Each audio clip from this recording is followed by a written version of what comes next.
Alright, we're good. Both cameras are up. Alright, welcome back to the show, everybody. I'm Luke. Tyler?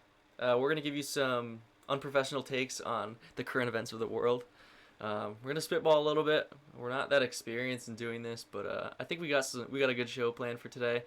By planned, I mean we have general things that Yeah, we wanted to notes. talk about earlier in the week, and then a lot of stuff happens, and you're like, well, now what? You got all this other stuff to talk about. Yeah, we got a Um, backlog of current events. Yeah, really, you just can't keep up, especially if we're only going to be doing this once a week. Which maybe at some point we can transition to do that Up more, up the but schedule, yeah. I think it's hard when you're working a full time job as well as trying to do something like this. So we'll Sure. do what we can. But so the first story I want to talk about is Trump wants to end diplomacy with Venezuela. I'll bring up the story just so we can actually see it. Um, Oh, this is my Rumble tab. Hold on. So, can you see the screen, Tyler? Yep, I got it.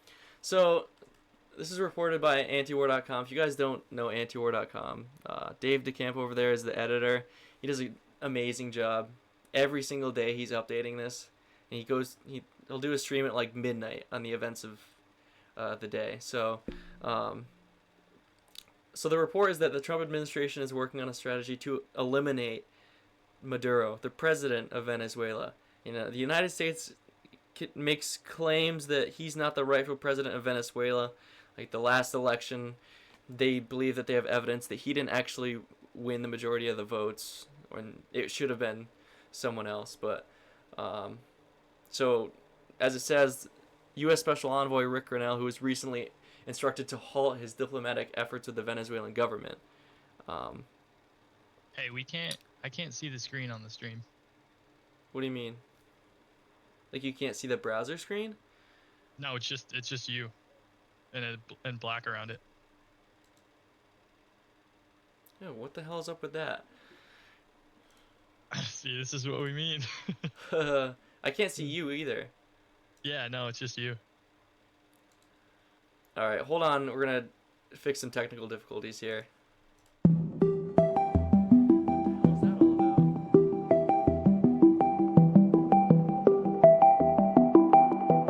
Toss it on the pause screen, we'll figure it out.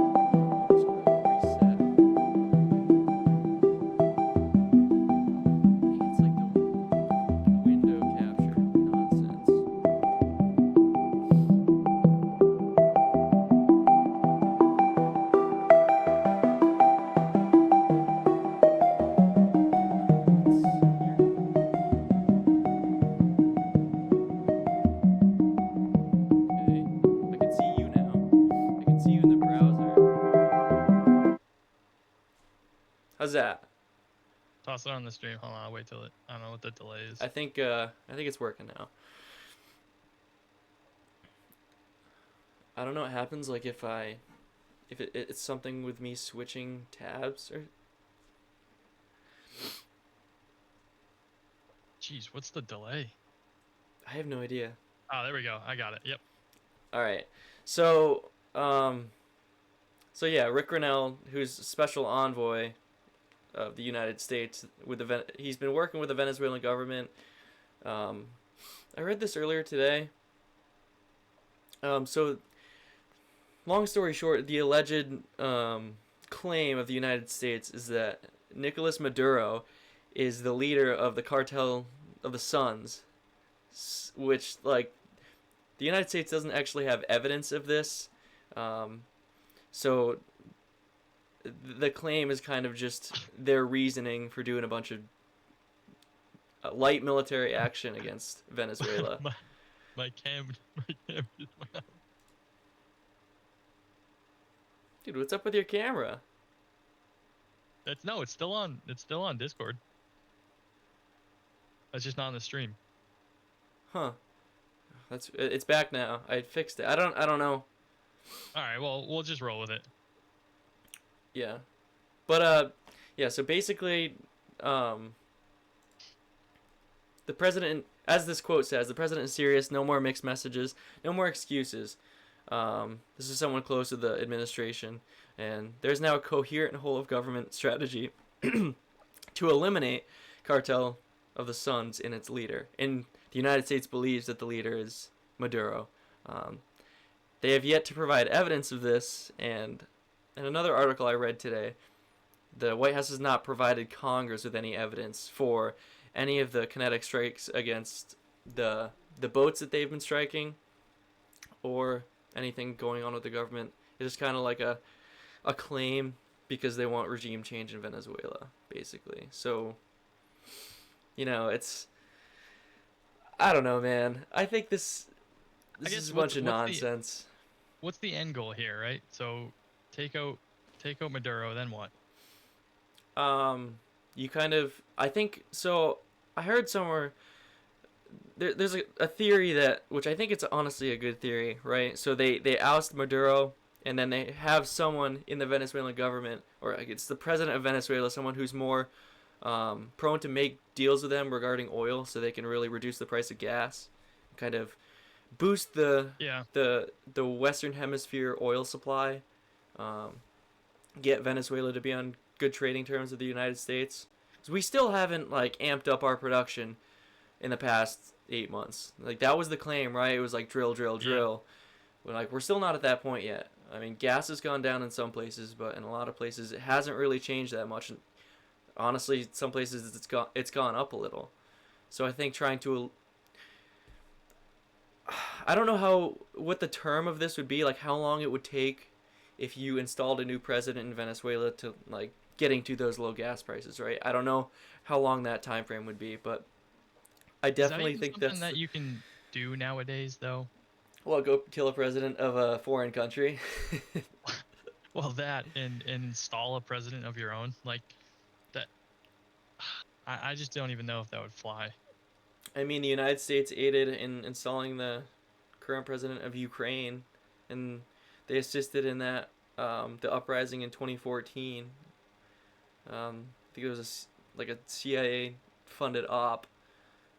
Um, it does happen, right? Like I in mean, Syria too. In Syria too. So the United States, along with Israel, supported the regime change to bring down Bashar al-Assad, who was what they would claim as a proxy to the Iranians, sympathetic with Russia and Iran, and then they install Al Jalani, I think his name is, who's an Al Qaeda member, who's now the president of Syria. But I mean, Israel is still bombing Syria because now Al Jalani and different militia groups, along with the Syrian government, are attacking Christian settlements in Syria. So like, it's just another excuse for another regime change. mm, Like you install an Al Qaeda head chopper, as some people would call him, and you bring him. I think Marco Rubio just had a meeting with him in New York. Like this is a guy that was a part of the group that attacked the United States on 9/11. Like geez. it's not like the other Iranian proxies that are causing, I don't know, some distress in the Middle East, or Hamas, right? Hamas is like one of the ones that's like the most prevalent because of the attack on Israel in Yeah. 2023. But you have like Hezbollah and the Houthis, which they're attacking Israel because they're supportive of the Palestinian cause. Like that's their sole reason. It's not like they hate Israel, they hate freedom, they No, hate but America, I'm right? sure some of it's in retaliation now. I mean, this is kind of a good segue.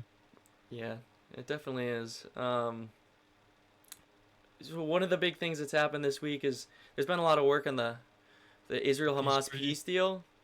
Yep. Um, there was a little bit of back and forth. Netanyahu came to the United States, spoke with Trump.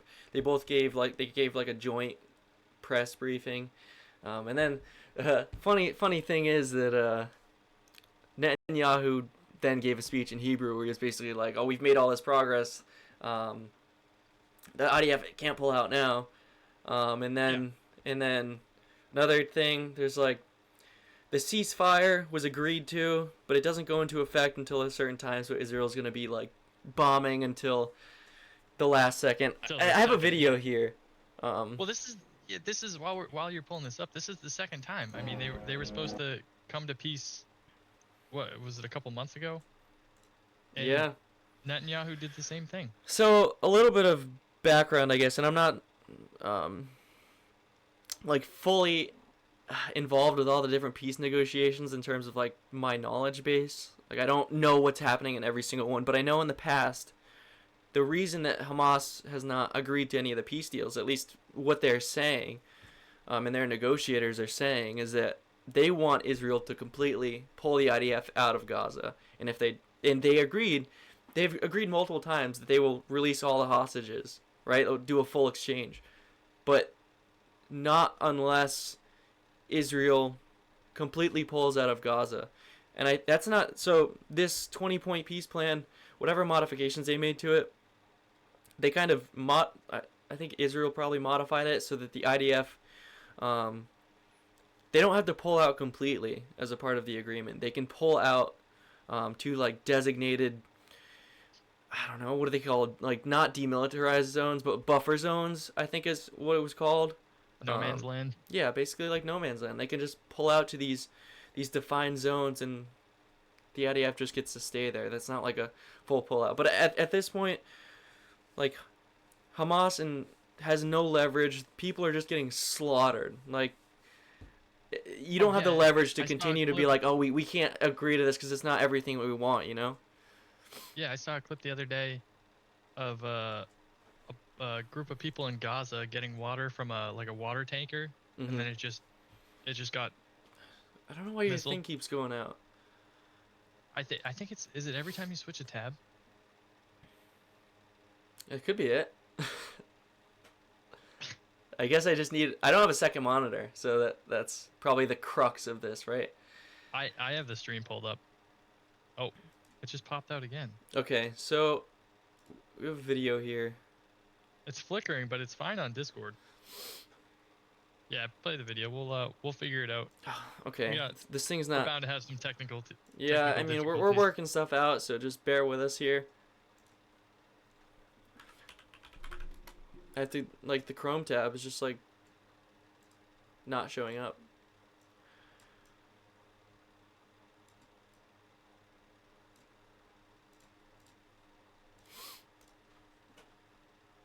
All right.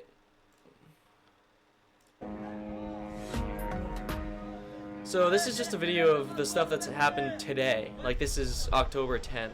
Or sorry, not October 10th. The way this date is set up, it looks like that's tomorrow. October 9th. So this is bombing that's happening today. The ceasefire has been agreed to, but it has not officially started. So Israel's trying to get their as much bombing in as they can before the ceasefire officially starts. It's kind of routine at this point, but so these are people that are trying to get back into Gaza because the limited information they have is that a ceasefire has been agreed to. So you could see the people on the road, right? They're going back towards Gaza City. But it's kind of just it sucks, man. It sucks. I mean, it sucks what happened on October 7th. Like I'm not denying that at all, right? All of it sucks. But it's just like, what the hell, man? I don't know. Yeah, just weigh in on this a little bit. Yeah. How do you negotiate and how do you come to a peace deal when stuff like this is going on? Right? It's like I can't say I'm in support of either side of this war. But I guess I don't understand. Well, let's talk about the U.S. involvement. I don't understand why we're still trying to make a deal with Israel when they have given us no evidence that they're gonna comply with whatever deal we agree with. Well, I mean, every ceasefire that's been agreed to in the past 2 years, Israel has broken. Right. Because they know that they can do it, and the United States won't do anything. Basically, I mean, there's so many articles I can pull up. I mean, the technical difficulties. I just don't really feel like dealing with that right now. I don't know. It's kind of pissing me off how it's going. But when we have the technical capability of doing it a lot more efficiently, I think. But I mean, feel free to look up all the ceasefires that Israel has broken. I mean, there's numerous, right? Um, it's just like kind of how it goes now. Israel is a extremely um, extremely powerful with the help of the United States military entity. Hamas is basically a resistance force. They don't have a Yeah, country realistically. I they're a mean, militia. it's a militia, yeah, and then there's like I don't know, man. I don't. There was like the October 7th. Oh, they fired I don't know how many thousands of missiles um into Israel. And it's like yeah, they have missile technology. Like they're not necessarily banging rocks together, but after their missile supply is empty, they got They're they're basically nothing. defenseless. They're defenseless. And Yeah. then there's Israel. Obviously, you've heard this for the past 2 years. Human shields. Hamas is hiding in like people's houses, in tunnels. I have seen some evidence of the tunnels, not widespread. I have not seen any evidence for human shields, none. In like the main street, it's all you hear though. It's like these people are, um, like Islamic jihadists. They have no regard for human life at all, right? It's just like completely dehumanizing. But in it like Hamas, right? Designated terrorist organization for the United States, right? Which I don't disagree with, but it's the fact that it bleeds over into people saying, well, it's not just Hamas, it's all of the Palestinian people. They're all terrorists and they all need to go. Um, Yeah. that's Yeah. I where mean, you it's like that's like you're crossing the line, like at what point does it become? It's just a stereotype at that point. yeah, like. I'm a Christian. I don't agree with the tenets of the religion of Islam, but I don't. At the same time, I'm a Christian. I don't think you should go indiscriminately kill people because you don't like their religion, you don't like their race, their ethnicity, whatever. I mean, and Netanyahu goes and gives these interviews in Hebrew, how these people are Amalek, which is like the biblical equivalent of a parasite and a disease that you need to, Yeah. like free and move from the land or like exterminate, basically. Sounds familiar. The United States funds this. Like going back to the ceasefire Do you breakages, the United States just lets them do it. There's no punishment at all. There's no do you think consequence. NATO? You think NATO needs a rework? I don't even think it is it. I don't think Israel's in NATO. I think they're a Is non-NATO Israel ally. not? They're just a non-NATO I think ally. it's just Europe. We should probably confirm, but Yeah, we should confirm. I mean, Well, we should probably disclaimer, know, like but fact check everything that we say because we're yeah, just yeah, yeah. this is like as we said, um, unprofessional and possibly not supported by evidence political commentary. I think there's like also the pressure of the camera, right? You kind of get your thoughts jumbled, but Yeah, yeah, we'll get yeah. more comfortable. Um, I Oh yeah, no, so see, I'm totally wrong. now that I guess we can kind of transition to now that this alleged peace agreement has been signed. Do you think that there will actually be peace? Like, what do you Uh, foresee for the next year? Let's say. well, I mean, if it's pattern recognition here, if the past is any indication of the future, then no, I don't see. I mean, I see this ending, sure, but maybe not peacefully. Hmm. I mean, like you said, at some point, Hamas in Gaza isn't going to be able to defend himself. Mm-hmm. So, I know that in the past, like another one of, um, Well, I guess hold on. I guess the only way I see it ending is maybe like an ultimatum, a U.S. to Israel ultimatum, and I wouldn't put it past Trump to pose one. in that sense, do you mean like you have to do this by this time, or else there's going to be consequences? Yeah, I yeah. I think mean, that Israel needs us way more than we need them. yeah, that is very true. Like we basically, I don't know what you know about the West Bank. Do you know anything about the West Bank? What's going on over there? No, not too much. So, quick breakdown. I believe that the West Bank is territory that was captured in the the 6 Day War in 1967. I could be wrong. It could have been. I don't think it was land that was originally given to them in 1948, because as far as I know, that's like it's West Bank and Gaza are Palestinian territory. Palestinian territory. Like it Israel doesn't acknowledge that, and there are like Yep. three distinct conflict zones in the West Bank, and the West Bank has like their capital in the or sorry, the Palestinians have their capital in the West Bank. Ramallah, I believe, is the capital. I don't think it's yeah, whatever. They have their capital in the West Bank, and since its inception, basically, Israel extremist Israeli settlers have been forcibly taking land that didn't belong, like was not within the borders of Israel, against international law. By the way, they've been taking land, they burning houses, just killing people. Like if you look up Israeli settlers, you can just see them walking around with ARs, and they'll just shoot people. They'll go inside the houses of Palestinians, just burn them down. They'll be like, "This is my land. It belongs to me, literally. Um, God gave me this land, right? It's Yep. terrible, and there are people in the government the coalition, Netanyahu's coalition, that agree with this, right? You have Bezalel Smotrich. What is he? Minister of Finance. He's a settler. He was born on the West Bank settlement. You have Itmar Ben Gvir, who is the national security minister. He's a settler.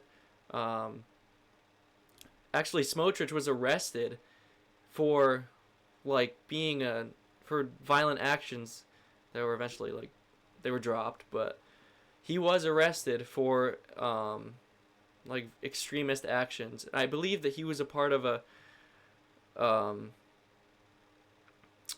group that was planning to commit some sort of violence against the state, and now he's a minister of finance.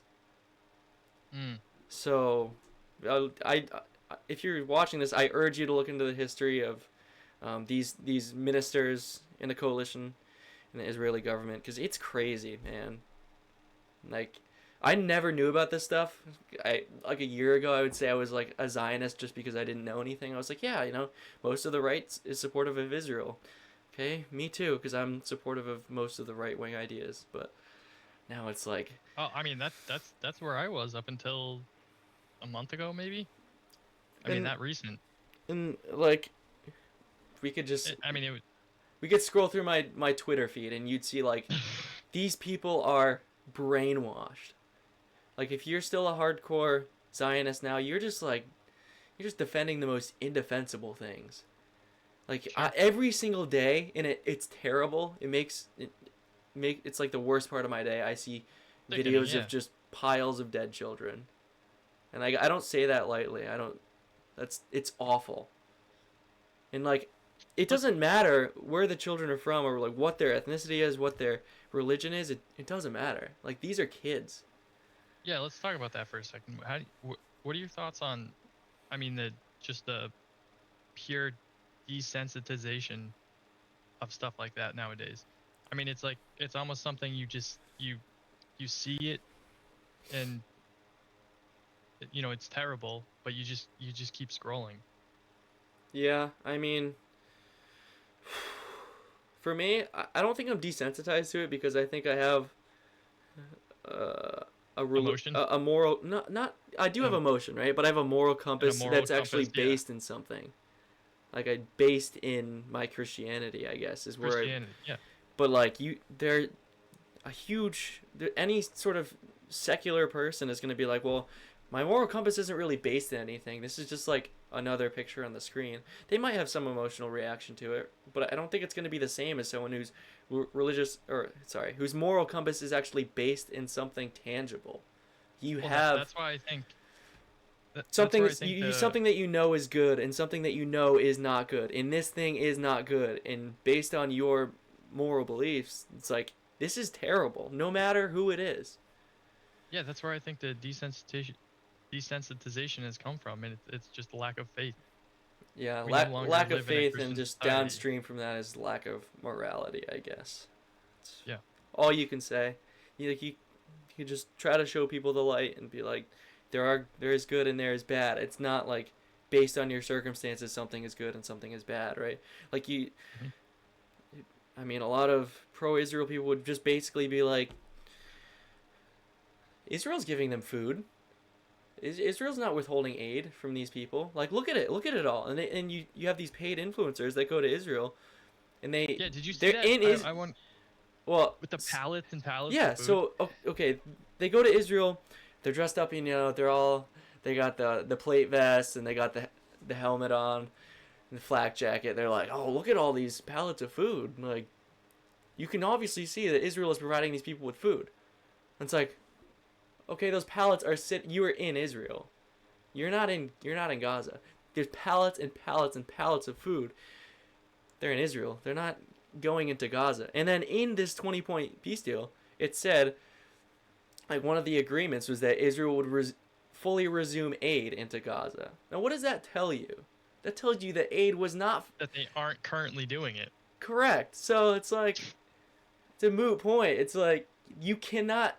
And then there was an article in the and then there's the other claim, right, that Hamas is stealing the aid and destroying it or keeping it for themselves or whatever. And the New York Times reported months ago that there's not widespread evidence of Hamas stealing the aid. There may be like some cases here and there, but there's honestly more evidence of extremist settlers from Israel destroying aid. I've seen so many videos of these settlers like standing in the middle of the road with their children, right? With their children, blocking trucks from going in, and they block the truck, and then they go on the truck, they push all the aid off, and they destroy it. Like, they throw it all over the road. And they stand at these they're not outposts, but like checkpoints, right? So there are checkpoints to go between Israel and the West Bank and Israel and Gaza, and they're guarded by either IDF or before Israel's war with Gaza, there were Israel occupation forces that guarded these checkpoints, and it's probably IDF now because IDF basically controls the entire territory. But there's widespread evidence of Israeli settlers destroying the aid. And then you have these American influencers getting a fully sponsored trip to Israel to go say, oh, look at all the aid, look at all this food. And then I've seen people online say, like, oh, I've seen so many fat Palestinians. Like, there's no way they're not getting aid. It's like, are you kidding me, man? That's like, that's just low-hanging fruit. Like, do you want to provide evidence of that? Like, I'm sure, right? There are parts of Gaza that are doing slightly better than others. But you shut off the water, you shut off the electricity, and you shut off the aid. Those are war crimes. I'm sorry, those are war crimes. Yeah, I mean, look at the video you just showed. I mean, you can see the state of Gaza. Yeah, do those look like prospering people to you? And then who was it? Israel Katz, the defense minister, I believe. I think it was last week. He said that, so like they dropped leaflets for like the final invasion of Gaza City. They're like, it said to all the Palestinians, there's a warning: if you don't get out, you're gonna be considered terrorists. And then I saw a post from one of the Christian churches that is still in Gaza, and they're like, we can't leave. Like, we can't leave. We have to help the people that are stuck here. There's still hundreds of thousands of people there. You're terrorists now. Like, okay, call the priests of the church terrorists. Go ahead, see how that goes over. It's just, I guess, self-justification for what they're doing. Yeah. Because in their heads, it's no longer they're killing innocent civilians. They're in their own minds now. They're eliminating terrorists. Yep. And then when Netanyahu met with those influencers, I think that was also in New York. Oh, the Nelk boys? No. So like, when so it's around the time that he had the press conference with Trump, so they were talking about the peace deal, and there were a bunch of young influencers that had like some sort of round table with Netanyahu, and he's like, excuse me, he's like, what's the biggest like social media is like one of the weapons that we need to use in our battle for like public relations to like garner more support for Israel, because he acknowledged that Israel was losing support, and he's like, how do we gain that support? Like, what's one of the biggest acquisitions that's going to help us in this battle? He's like, class, you want to tell me, class? And they're like, they were saying I had a bunch of stupid shit. He's like, TikTok, yeah, TikTok, one of the biggest acquisitions. It's like now Larry Ellison, Yeah. largest private funder of the IDF, is the majority stakeholder in TikTok, and um, like, So I don't know, man. yeah, It along the just lines of yeah, that. I've been rambling. Say something about this. Yeah. What are your No, thoughts? along the lines of that, I saw a clip of Netanyahu. I think he was on the Nelk Boys, Hmm. and I watched some of that. yeah, the topic. I didn't watch the whole thing. I just saw a clip, but the topic of media censorship came up, and BB was like, "Oh, you guys are censored on here? Oh, well, what's up with that?" And then you see that now he's gonna start controlling TikTok, and it's. You, do you see the irony there? Yeah, 'Cause I mean, I feel like we're gonna.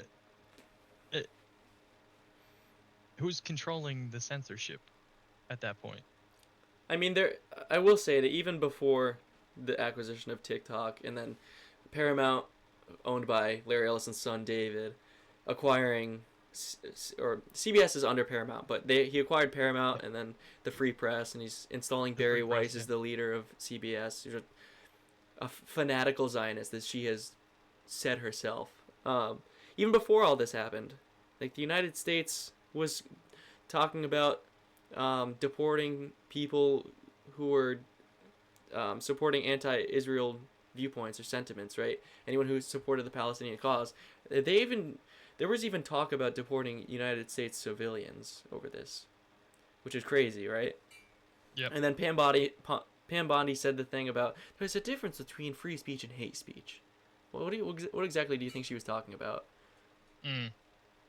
Isn't And it's there? like Is there? I know we kind of touched on this in the first episode, but is there a difference between free speech and hate speech? not if you're a free speech absolutist. There's a difference between calls to action in free speech, right? So if you tell a group of Yeah, people threat. like go kill so and so, that is not free Yeah, speech. That is a or call call to to action. action. Yeah, You're sure. telling someone to commit a crime. Yep. Um, but like one of the cases is, I believe it was a girl at a university. I think she was on a visa. Like she wasn't necessarily a citizen, but she wrote an article that was sympathetic to the Palestinians because the shit they're going through is terrible. Like, sorry Hmm. for my language, but like it's awful. Um, and You. they were like, Go ahead. yeah, we're gonna deport her. We're gonna arrest her because she.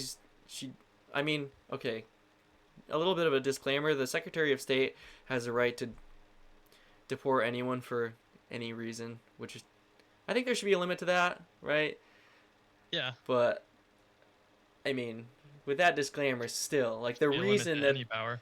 the reason that they were going against her, and then Mahmoud Khalil, which is a guy who was protesting in support of Palestinian causes, they're saying like, oh, he's a supporter of Hamas, like he's an anti-Semite, he's got to go, right? And then it kind of crab walked to any sort of anybody saying like, I'm not really that supportive of Israel. I think what they're doing is bad. That and then that became like, okay, so you're an anti-Semite, and everyone on the pro-Israel side is gonna come out against you, saying you're an anti-Semite. Yeah, I guess maybe we should, or at least I don't want to speak for you, but I'm going to preface this by saying I'm not in support of either side. And I don't know about you.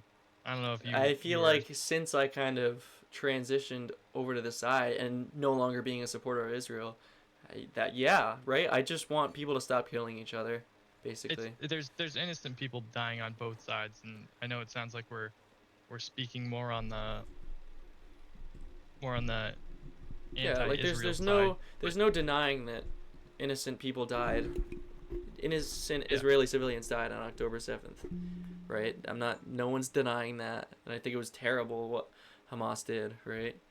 But Yeah, I then for guess. Israel to go back in the name of defense, I guess, and like eliminating Hamas, go and kill. We don't even know how. The estimates are in the high 60,000s of civilians right now. So I've seen some estimates up to like Mhm. 700,000. So Yeah, I think I that guess their in this case, reaction is crazy.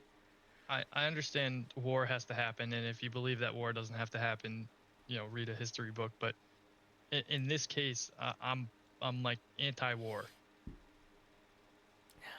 Well, I would actually argue that war doesn't have to happen. Really? I think that, yeah, we might disagree on that, but I think that in any case that you look at it, like there are ways around it. Sure. And Yeah, I think a looking good at it, example looking of at it. that is Russia Ukraine. That's probably Okay. my biggest example of like war didn't have to happen, right? In Yeah, 2014 when but there you're was looking at it. You're looking at it.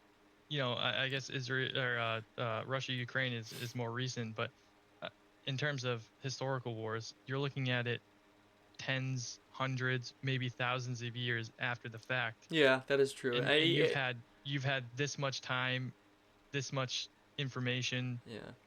That's fair. to say, Hindsight's "Oh, okay, well 2020. maybe exactly, yeah, at the time. I mean, at the time, who knows? I mean, I'm sure the thoughts that you're thinking of, okay, this could have been avoided this way, uh, probably probably wasn't a thought. Yeah, that's definitely true. Oh, your camera just went away again. Okay, it's back. Um, that's definitely true. Like hindsight's 2020. We have all this information available to us, and thinking of the most recent examples, like we didn't need to go to war, right? Like I could say that there wasn't a need for, but I would say in the past 25 years, there hasn't been a need to go to any of the wars that we've gone to. Maybe in recent history, sure. Yeah, I guess that should be my change to what I said, because I don't think there was a, we went to Iraq on false pretenses, right? I There, think, yeah, wars nowadays are purely built off of greed. yeah. You see the soldiers standing in front of the mounds of gold bars, and you're like, why did we go there? Mm. I don't think it was because of gold, right? I think that's just something that It's just it's just something that a happens in war. You just plunder, right? Um, yeah, kind of a metaphor there. but I think this kind of circles back to what's happening in Venezuela. Like we don't need to go there, right? Yeah. I think if Trump actually engaged in diplomatic talks with Maduro and didn't send a special envoy, which the special envoy was like, I would say he was making progress. He got 6 prisoners, I believe it was 6, from Venezuela and didn't have to give anything in return. Shook the hand of Maduro. For someone who's like a dictatorial leader, like I feel like there's room there to work. But if you're gonna go and you're gonna bomb alleged narcotics transport boats and not provide evidence to Congress and just say, oh, well, like these people are unlawful combatants is what they say. Like they don't deserve the right to live. It's like, I don't think that you should be doing that until you can actually confirm that, that they're actual narcotics, right? And they could say like, oh, based on how they look in the boat and like the packaging, like they're definitely narcotics. Like, yeah, you can say that, but provide evidence to the people, provide evidence to Congress, because what you're doing really is unconstitutional. That's Yeah. the bottom line. From an anti-war Yeah, because perspective, you're just kind of that's like a good point. creating unnecessary tension. Because I guess I never thought of it like that. Because I see the clips of it, and I'm like, oh, nice. Another drug boat taken out. And I've never really thought of, well, what's the evidence that of what was on that boat? And I mean, maybe there is, and we Yeah, just don't know. it's possible. It's possible that there's evidence. I just wish that if there were evidence, that they provide Congress that evidence, and then like or provide the people directly that evidence. I guess the only way they would have evidence is like people within the cartel itself that are like saying, okay, we're Planted. launching this boat at this time, whatever, and like tracking it. Yeah, and I guess in that Or sense, satellite. They're using satellite right now to, from my understanding, they're using satellite to say these people are terrorists or not terrorists, narco terrorists as they call them. yeah, And I just drug don't see traffickers. the evidence. Like I don't think it's enough. For me, you're just creating tension with a foreign country, and then there's also the argument that Venezuela can't do anything against the United States. Like, they'd be powerless against us. And it's like, okay, you said the same thing about Vietnam. You said the same thing about Iraq. Venezuela is like, they don't, their military is like, there's like 2 million militia soldiers. I don't know if that's a part of their military or if they have separate forces. But like, it's jungle. Like, this is gonna be like a Vietnam equivalent, and it's larger than Vietnam. You expect to just go in there and just like run right through them? Like, it's not realistic. You can't. I mean, you also can't do that. That's war crimes. War crime. Yeah. Just go wipe everybody out. With that, yeah. And it's like you're deliberately removing yourself from diplomacy because it seemed, and from my understanding and what I think, you're posturing for aggressive military action. What is the next step here? You pulled your diplomatic special envoy. What's next? What are you seeing? Hey, do you I was looking at have you pulled the comments open? No. I think if I pull the comments, it's gonna like cancel your view. I can't scroll.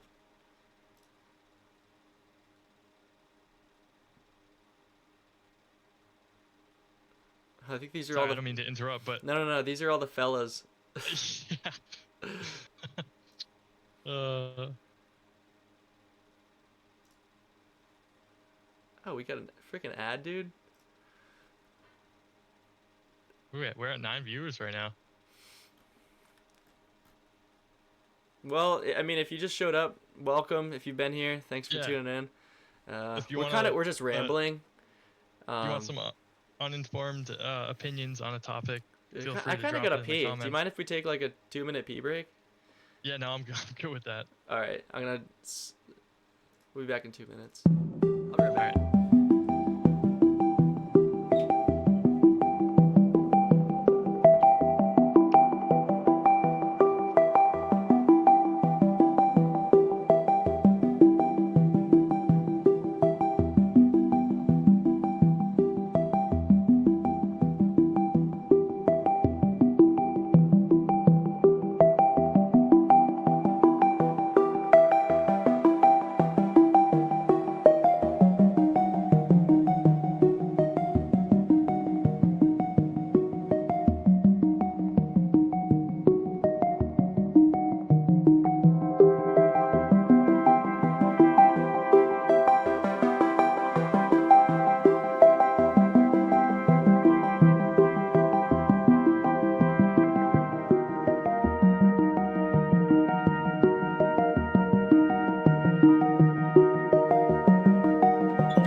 Read some of the chats. Thanks for hanging with us in that pee break. I drank so much water when I left the gym. I had to go. And this Guinness is going through me here. So I'm gonna read some of these. I think there's some questions here. What's up with this guy Tyler and his mic? What's wrong with your mic, dude? Did you need he's probably ragging on my headset. Yeah, I mean, don't worry. I'll get hooked up with a mic pretty soon. Yeah, I'm gonna get Tyler. I have 2 mics. I'm gonna give Tyler the other one. So if you were a previous follower of Operation Alpha, you would know that I do have a mic. All right, what do So, we got? is this a now or never situation with the peace deal? Long term, what does it mean for the relationship between U.S. and Israel? Does Trump have a better chance of pulling this off than future president? So, I think Trump has, and this could be seen as a good thing or a bad thing. Trump has the best relationship with Netanyahu, basically any president in the last 2 decades, more since 2000. Um, I think. Well, I think on that hand too, he also has the scare tactic that we haven't seen in a couple presidents. I agree. I think if there's anyone who can I mean, put Netanyahu in his place, it's going to be Trump. I don't think anybody it, else can do that. Not right now, at for least. better or for worse, he. I mean, he's willing to do rash things, which I think has its negative effects. But I also think it.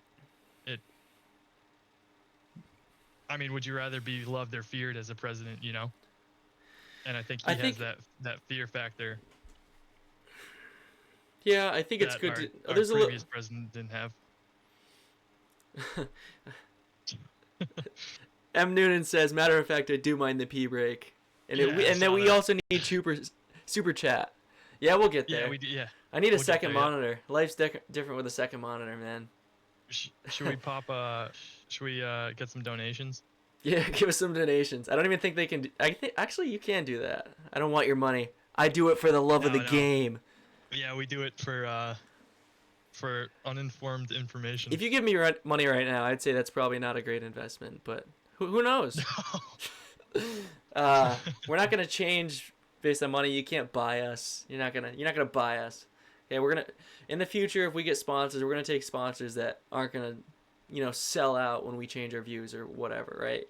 We're gonna do what we're gonna do. we'll look at the offer first. Yeah, we're you gonna know? we're gonna examine the views of the sponsor, Oh, right? I think that's I was important. talking about financially. Oh, see if it's worth the money. It was a, Yeah, see if it's worth the money. We got another. So we didn't really finish answering that first question about long term. So do you think that this agreement in particular could last long term? I don't, but no. Like I said, like I said, the history repeats itself, and I don't see why now of all times would be the point of an agreement sticking. We do have a question here.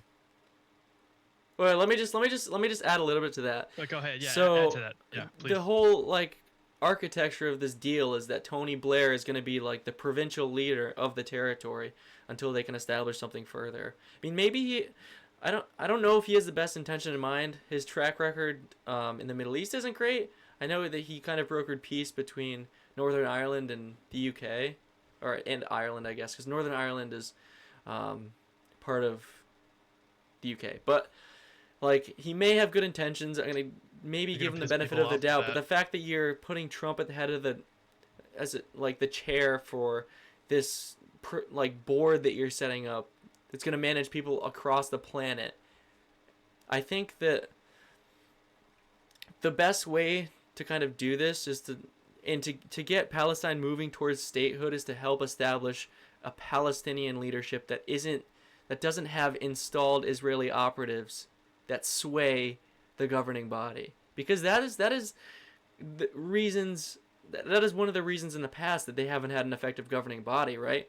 When I think in the last election, I believe it was 2005, the one that comes to mind in terms of Hamas being elected, everyone's like, well, Palestine voted for Hamas. Obviously, they wanted this to happen. Hamas didn't win a majority in any of the regions that could vote, right? And half the population of Palestine is under 18, right?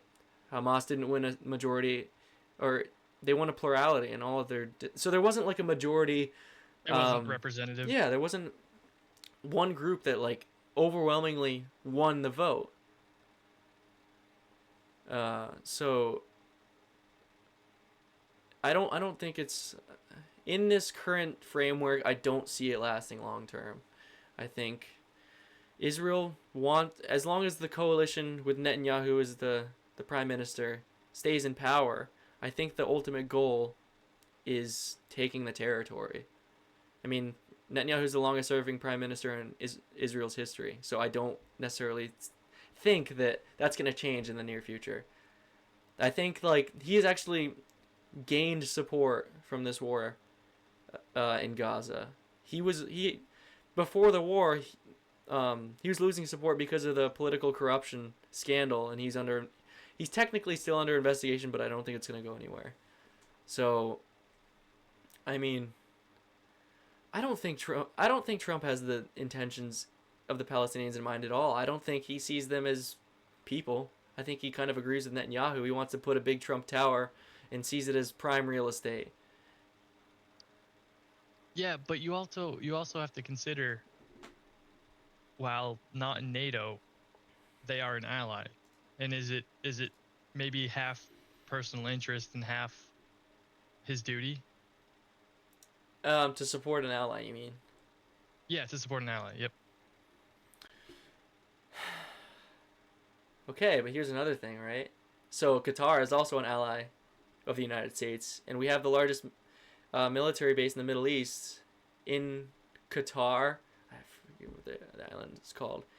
And then Israel goes and bombs Qatar without the United States knowing, and then we do nothing. We we make Israel apologize over the phone to the leader of Qatar. Like, there's no consequences for the things that they do. Like, at what point do you say, okay, you're kind of not aligning with us as an ally should be aligning with us? So like, there, That I don't know. and Like, that's where I was when do you getting cut at with somebody the off? ultimatum. Yeah, that's where I was getting at with the whole ultimatum thing. I know you mentioned, do this by then and or else, but that was kind of the or else in my thought. It's, well, do we threaten to drop him as an ally? Is that even an option? I don't know. That's a good question. I think sanctions, honestly, or just Yeah. stop giving them money to spend on our military and to create weapons. Stop selling them Yeah, we F-16s. have the leverage Stop to do selling them that. F-35s. We have the leverage, but I don't really know what it is about this ally that makes people go crazy. That no president can speak poorly of them. I think Well, there's something the public just doesn't know about it. maybe. I mean, I think there are definitely a lot of conspiracies surrounding the issue, right?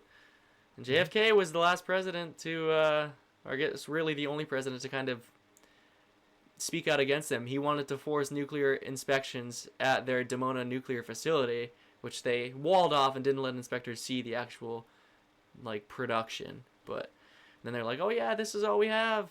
We don't like you don't want to see any of this." And then no other So president after that. Nixon's like, "Nope, we're not talking about this. We're nope, don't touch it." so this is a good segue. One of the questions that we got was, at this point during these times, what are we actually looking for in a president? That's a good question. What are you looking for in a president?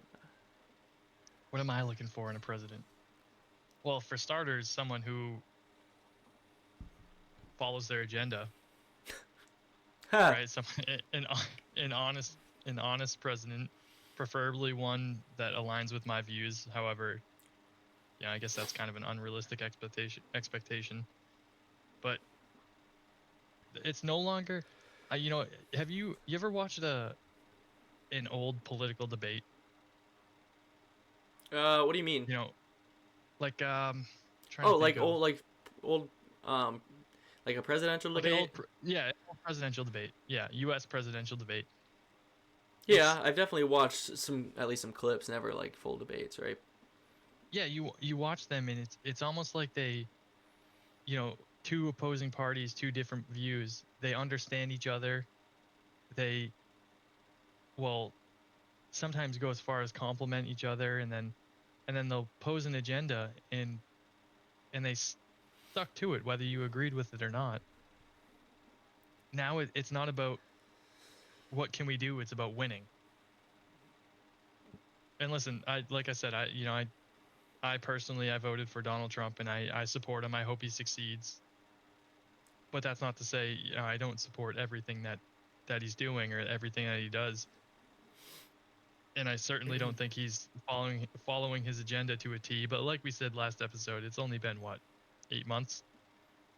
Yeah, I think we're going on what January 20th, 21st is his first Hmm. like real day, so we're almost at we're at why can't I do 9, math? Yeah, 9ish. almost at 9 months. Yeah, over 9 months. Um, No. no, almost at 9. Yeah. So yeah, like 8.5. But yeah, I mean, I think we're just so caught up in everything else that's going on in the world. Like it's just I'm sick.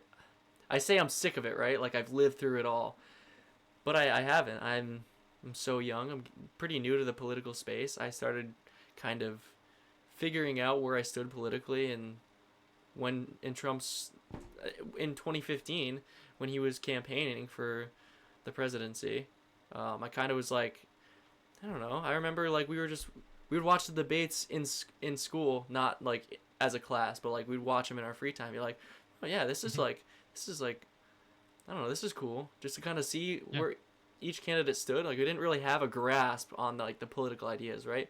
But in Trump's first term, he ran as like the non-political, like anti-war type guy. He's like it was a huge mistake getting into the Middle East and all of these conflicts that have just like led to nothing good. And now we're at the point where we're posturing to attack Iran again, right? If they do something that we don't like. Like we're going I my prediction is that we're going to go to Iran again. Something's going to happen. Israel is wants to go back there. And the did you I don't know if you saw any of Netanyahu's interview with Ben Shapiro. I think you can assume how that went, right? Yeah. Propaganda Yeah. I tour, saw but some. Yeah, I saw some clips. he was basically like uh Iran has a capability to create a ballistic nuclear weapon and with a range of 8,000 kilometers. Like they can hit anywhere on the planet, basically. It's like, dude, this is the same spiel that you gave to Congress in 2002 about Iraq. And then we go to Iraq, we don't find a shred of evidence to support that they're building nuclear weapons, right? And Hmm. then there, so one of the proposals in one of the part of the negotiations that were happening with the United States right as Israel and the United States bombed Iran's nuclear enrichment facilities, was that Iran can enrich up to 3.75% uranium. That's nowhere near the capability of having a warhead. And Yeah. the United States politicians were basically like, nope, no enrichment, nothing. Like you can't have anything because Trump in his last term pulled out of the Iran nuke deal. Um, Hmm. so I think that's unrealistic. I don't think you can say to them you're gonna have nothing, right? Like if you have Yeah. 3.75%, you're gonna have um, like civilian levels of energy production, basically. I mean, I don't. And what are you just I'm gonna not keep well versed bombing in the them? nuclear side of things, but yeah, It's. I mean, I don't think you have to be well versed, but like you're just gonna keep bombing them. You're just gonna like. I think they're more likely to build a nuke now than they were um, when they were negotiating with the United States and Israel decided to sure. bomb them, and then the United States is Yep. like, well, Israel's doing it, so we should probably do it. I don't know. I think we. Someone This said is a good comment. popularity is outweighing That's a agendas. great comment. Yeah. There's like this. I don't even want to say Do we aura know? because aura is like a good thing, but there's like this Do we smoke know who that cloud is? around. Yeah, I know who that is. I'm not gonna say it though. Okay. Yeah. No, don't say it. But Um, that's so true. Trump has like this like the MAGA base, right? Like it's so powerful. And people are just absolutely not brainwashed, right? Like I think the ideas going into this were like we're American and supported the country, and there were um, things that the agenda was like something that could have been great for the country, but now we're at the point where um, like mass deportations are not really happening. I think one of the great things is that the border's been basically closed. I think that's great. Um, but I like the Epstein are files, man. you? Where are the freaking Epstein files? Yeah. Let me ask you something. Are you still proud to be an American? I mean, yeah, I think this is still the best country on earth. I Okay. think one Yeah. of the best pro-American qualities is not trusting the government and having the ability, Oh, absolutely. Yeah. having the Second ability Amendment to criticize the to government defend. at Oh, any criticize. point, Yeah, and and defend the yeah, government. and the Second Amendment, and the First and Defend Second against the government, I Amendment. should say. Yeah. I mean, like, and I don't.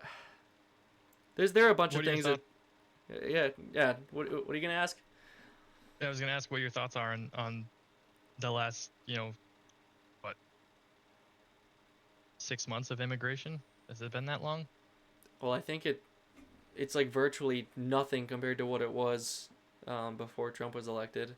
I think it's just uh, Or I guess more so deportation, not so much I think immigration. that there's, and I might not everybody's gonna agree with me on this, right? But I think there, so there's like the one side, right? Like deport the criminals, right? I think that the criminals should probably have priority, but I don't think that that means you should leave out the people that are here illegally and not committing other crime in the United States, right? Like not violent criminal, non-violent criminals. Entering the What's United States is still against federal law, and what's your argument to the due process I mean, argument? Obama deported people without due process, and I'm not saying that makes it right, but I'm saying that the Yeah, yeah, criticism lies. It's a one-sided criticism. I think the people should have sure. due process, right? Like you should not be deporting civilians. I know that So mistakes are going to be made because of the nature of the process, but I think that do that there's a problem with the justice system in terms of anything immigrant related, though. yeah, but think about how long a trial takes. So I'm not defending it. I'm just playing devil's advocate here. Think about how long a trial takes and how many deportations have happened over the last couple of months. There's just absolutely no way those could all get to trial Yeah, and it in also this takes amount of tax time. dollars. It's another thing to Tax think dollars, about, sure. right? Like if And where do you're you where do they stay while the trial's going on? in the United States and have the chance, like if you're if you're a violent offending illegal immigrant and like you have Yeah, a trial date, instantly. you're just not gonna go to the trial date because you don't care because you're a violent criminal. You're Right. just gonna skip it anyway. But like Sure. if or you're gonna be put in a prison facility and the taxpayers are gonna Yep. pay for you to stay there, right? So I All think right. And like then the citizens, the illegal, like the I'm gonna say non-violent, right? quote unquote. Yeah, I was gonna say innocent, even though they're all guilty. But yeah, the non-violent, sure. What happens with them? I think we've gotten so far that something needs to happen. I care what it is, right? I think there are good solutions for this. Because Um, yeah, if you give them expedited due process and then give them the chance at getting citizenship, what does that say to people who are actively going through the process, still in their home country, who are not able to get into the country? Why should people who are coming here illegally get priority over someone who's been trying to do it legally for however long? I agree. I don't have any problems with people who are um, illegal immigrants that are here that their only crime is entering the country illegally, right? I don't have any problem with them going back to where they came from. I think it's a harsh reality that we need to face, right? I do Yeah, feel sympathy for their conditions of their country that they left. I do. I think absolutely. it's there are terrible conditions all over the world, but I think that, and I don't think that I want to preface that with I don't think that all of the immigrants that come here are necessarily like contributing to a worse America. Right? I don't think that's necessarily the case. I think there are some things like Tucker made a great point on his most recent show, um, that there are so much low. I don't know if you would call it low skill or low paying jobs that a lot of illegal immigrants take, and it's like teenagers aren't working those jobs anymore. In a past America that no longer exists, teenagers would be working those low paying Hmm. jobs. And I don't know if it's like a something inherently that's changed that teenagers think they're I too think good it's for a those jobs it's or certainly a the societal thing. Yeah, opportunity's not there, but entitlement maybe. I can have sympathy for the illegal immigrants that come here looking for a better life, but also say that that's not fair. There are people that are trying to come here legally are doing it the right way, and you're taking Yep, opportunities. sure. Like I have sympathy for both parties there, and I have sympathy Mhm. for like there are so many crises going on in the United States. At what point of both legal and illegal immigration do you get to where the culture war is so bad in the United States that the United States turns into the country that these people are leaving? These people, I mean, um, Ah, generally illegal immigrants. But there are a mhm. lot of legal immigrants that come here because they can because their country is worse. And there's better Yeah, opportunity here. and I've seen some clips of legal immigrants who are here in the country who are more American and more patriotic than a vast majority Mm-hmm. of foreign American citizens, which is it's both sad and I guess it's sad and I don't know if reassuring is the word or like prideful maybe. I guess I don't know how to explain it, but it's sad in the sense that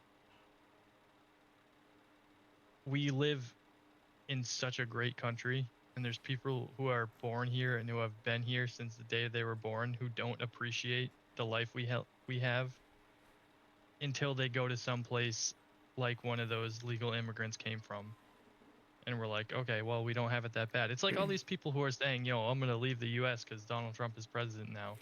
Did they? There wasn't a mass immigration leaving the United States like that. There were a few celebrities I think Yeah, moved to like Ellen Canada and DeGeneres, right? yeah, it's like Ellen moved to the UK. I think Yeah, Rosie O'Donnell moved to Ireland. Like there were probably a few people that moved to Canada, and then you realize Canada is full of people from the Middle East and India, and you're like, is this Canada? Canada yeah, has and then you also Canada realize has that so many problems, and these people aren't necessarily all illegal immigrants. That's not my claim, but there are people from India that are coming over and are defecating in the rivers and lakes in Canada. Okay. yeah, and then you realize you're neighbors with someone who is desperately hoping to come to the U.S. Like, Yeah, and I'm not saying I want to make the disclaimer that not all Indians or people from certain areas of the world fall in that category. But if you're coming from any other country and you're defecating in a water source of the country that you're moving to, you're a scumbag. Like you're a scumbag human being, and you don't deserve the right to immigrate. I'm sorry, it's the or thing. to Yeah, like it's I don't know, dude. I That mean, that it's pisses the me same as off. it's the same as a criminal from the U.S. fleeing to another country. Like it's Mhm. Yeah. and then committing a crime in that country. Yeah. Like It's a scumbag move. someone leaves here and goes and kills someone. Like yeah, you're a scumbag. You probably don't deserve to live, honestly. Yep. Um, but like getting back to, I don't really know how we solve immigration or illegal immigration, right? We've stopped Mm. what's coming in basically, but now that you have all these people here, there's estimates from like 10 million to up to 30 million illegal immigrants in the country. What do you do? I think It's it's an almost over it's time almost thing. unsolvable. No, I think it is solvable. I think it's just not going to happen on a time on a realistic timeline. It's something that's going to take 5, 10 years from now to really have a noticeable impact.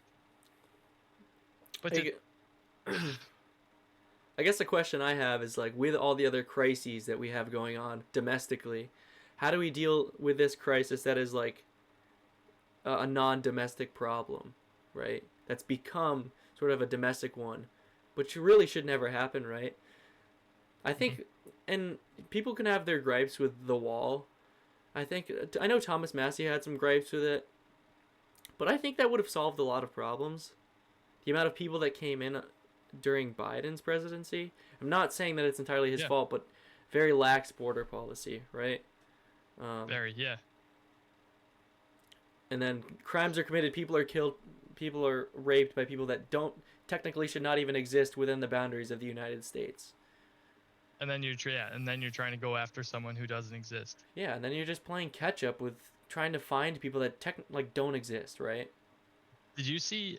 Side note: did you see some of the? I think it was New York. They were issued New York licenses, and literally on the license it said like no name provided, and it was like a legally binding license for an illegal immigrant that had like no name, no address. I think that's a problem too in terms of like if you're ICE and you're trying to find somebody who like doesn't exist, right? I think there's definitely a chance that you're just gonna find the wrong person. Sure. Yeah. So Like give them a little bit of like a little bit of grace there. I think it's bad when you're deporting people who are civilians. I think if you're a civilian, you should be easily able to prove that you are a civilian. I think the lines are a little bit Mhm. blurred. Like finding one illegal immigrant who's committed a crime maybe versus someone else who hasn't. I don't know. I don't work for ICE. I don't exactly know the inner workings of this, but I can imagine it's difficult. And you have um, anti-ICE riots, and you have people attacking ICE facilities. It's like it's a hard job. Yeah, the argument of okay, prioritize, violent criminals to deport first is like saying, okay, domestically go capture every criminal, not immigrant, but go capture every criminal in the US. Mm-hmm. It's like there are some crimes that have been committed that no one knows about. Yeah, that's very true. Um, where do you think we are in the next 5 years? I guess just kind of just throwing it out. Like, what do you think?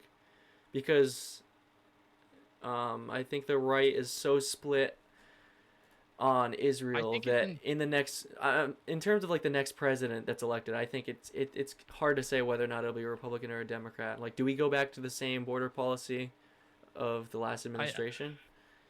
so I will answer your question, but I wanna start with a question from you. Is I know you said you don't align with a party really, but could you see yourself ever voting Democrat?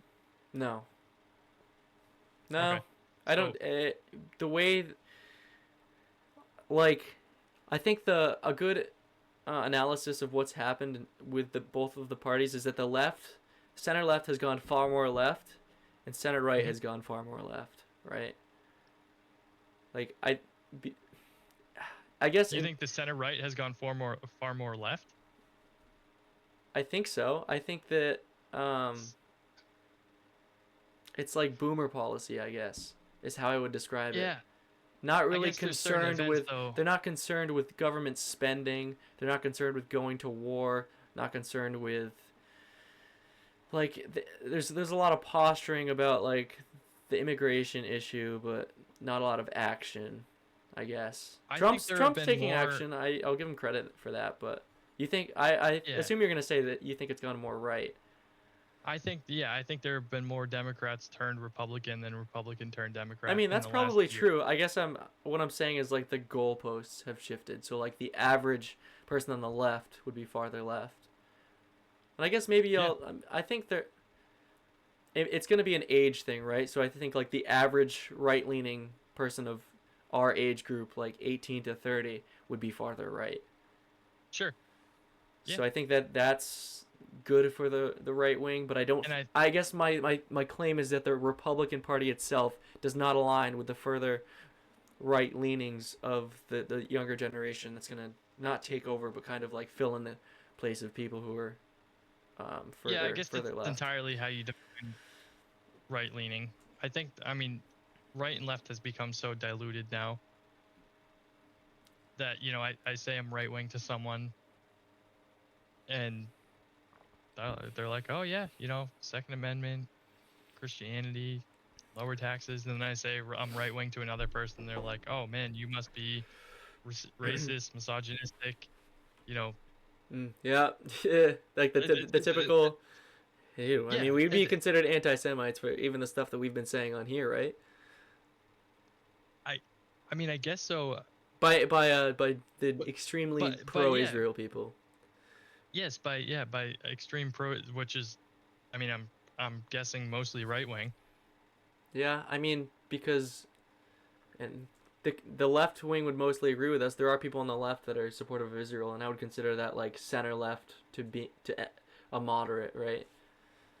Um, Yeah, maybe we should preface this by saying we we don't dislike the Jewish community. Yeah, I have Maybe nothing. I we have no problems disagree with the religiously, Jewish but community as a whole. I think that there are people in every religion that exploit, specifically Exploit the like, religion. yeah. So Yeah. like the Netanyahu's coalition is like taking the religion of Judaism to its extremes in like the scripture of the Bible, and really just like misinterpreting what the scripture actually says, like saying in I don't know if you saw the interview between Ted Cruz and Tucker. Tucker's like, "What's the script? I saw a little What bit does the of it. Bible Yeah. say?" And Ted Cruz is like, "Those who bless Israel will be blessed," and that's not what it says. It's like, No. um, Yeah. it's like those who bless Abraham, right? It's like the sons of Abraham, and that's like the land grab thing, right? Like this, the Hmm. land belongs to the sons of Abraham, right? And it's like, I don't know. Typically, as far as my understanding of the Jewish religion is that they don't believe in the divinity of Christ, right? So how can you like? And we're talking about times necessarily that there's it's up for interpretation, right? But if Christians get spit on in Israel by Hasidic Jews, by extremist Jews, they spit on Christians because they don't. I guess for many reasons, but I guess the main reason is they don't believe in Christ, and your people are urged to not wear cross necklaces when they go to kiss the wall, right? Like you don't see uh, American politicians going to kiss the wall wearing a cross necklace or um, like being strong in their Christianity. They're just like, we need to support the Jewish people in their ethno state.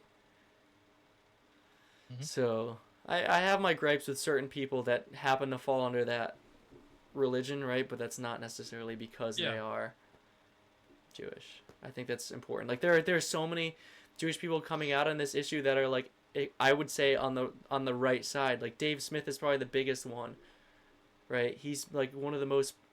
He's very anti-war, um, and just like ha- basically from the beginning has been against what Israel's doing in terms of their war, quote unquote What are your war. thoughts on What are your thoughts on Ben Shapiro? He's a Zionist shill. He posted a tweet in 2011 that said he would waive the U.S. born requirement for president if for Bibi Netanyahu. So I think that tells you all that you need to hear. Mm. I used to What actually about like I'll say a little bit more. Like when I was kind of in my teenage years learning about politics, I think Ben Shapiro was one of those people that I thought highly of, and I thought he had really good viewpoints. And he's a very smart guy, right? He's a Yeah, I mean, lawyer. I still think he has good viewpoints on certain things. I just think maybe some things outweigh others. Yeah, like I would make the argument that he's probably, if given the opportunity, he would support Israel over the United States. And I think that's Oh, like one of the things I now that I mean, would say he's kind of doing, right? Any it's been sort of hinted. I was gonna say it's been anti-Israel hinted on talk, already. he's like, he pipes up and it's Yeah. classic Or Zionist makes a fade. viewpoints. Yeah.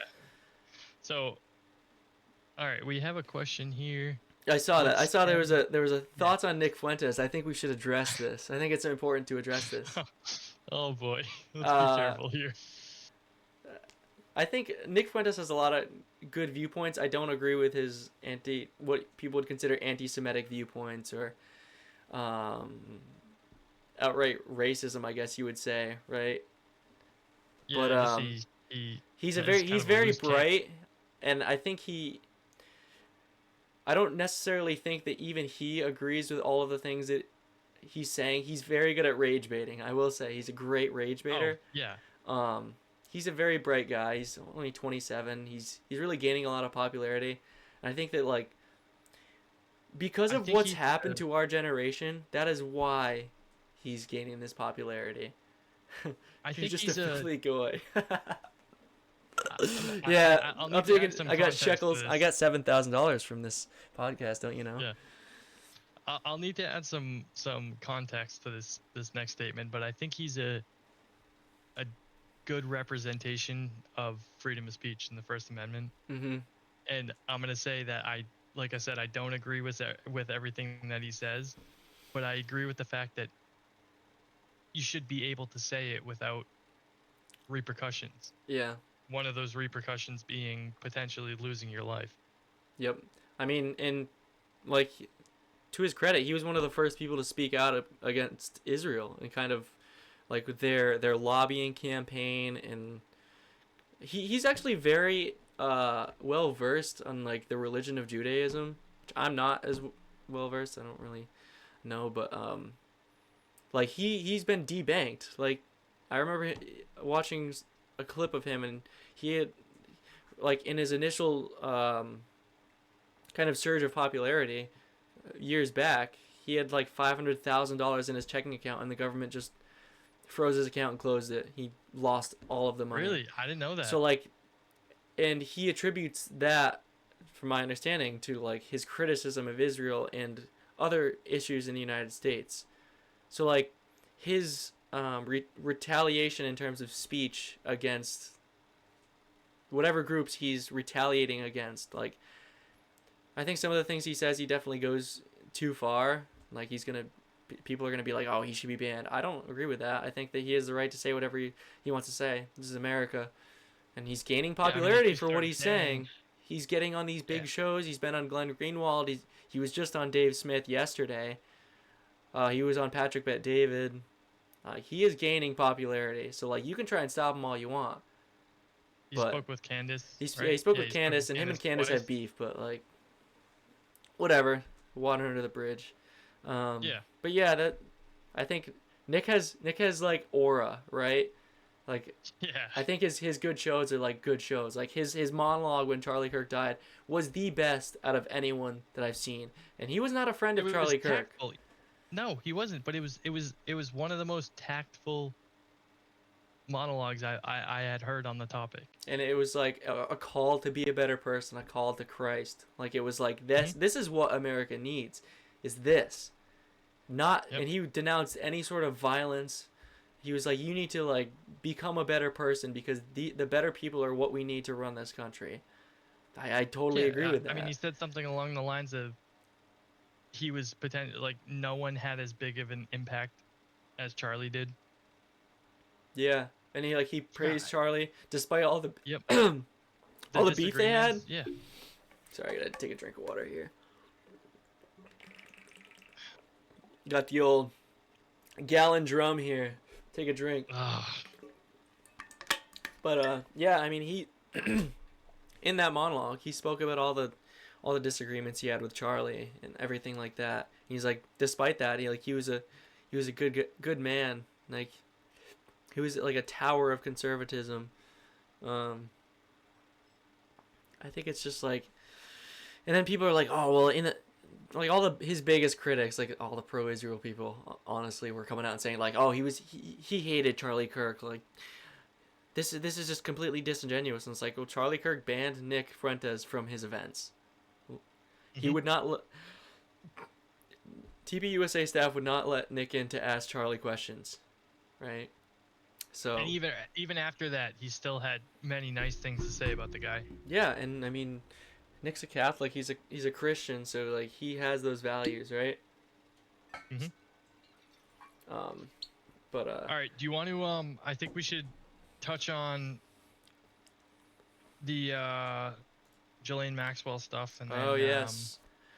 Yeah, that's one. I think that's one thing we haven't touched on. So we're running. Are we running?